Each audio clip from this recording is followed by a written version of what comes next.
అస్సలాము అలైకుం. హాయ్ అండి. ఇంకా ఈ కస్టమర్ అయితేనా ఈరోజు సెకండ్ సాటర్డే అండి. కరెంట్ లేదు. పొద్దునైతే ఈమె వచ్చేసి ఇంకా కమలాపురం ఉడుసు ఉంది, వెళ్ళాలండి. నేనైతే నాకు బ్లౌజ్ కావాల్సిందే అని చెప్పి ఇంకా నాకైతే ఫోన్లు చేసి ఏం తల తినిందండి నాయన.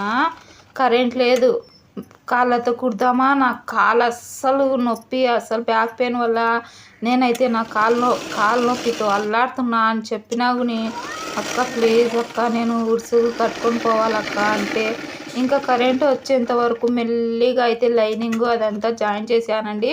గమ్ముతో కూడా జాయిన్ చేయొచ్చు. రాత్రి మా పిల్లలు వచ్చేసి వాళ్ళ పిన్ని బర్త్డే అని చెప్పేసి ఇంకా గమ్ము తీసుకొని గమ్ము మొత్తం అయిట్ చేశారండి. ఇంకా నేను చూసుకోలేదు, గమ్ము చూస్తే నాకు కనిపించలేదు. ఇంకా కరెంట్ వచ్చేలోపు నేను బ్లౌజ్ ఫాల్స్ అయితే స్టిచ్ చేసేసానండి. ఓకేనా.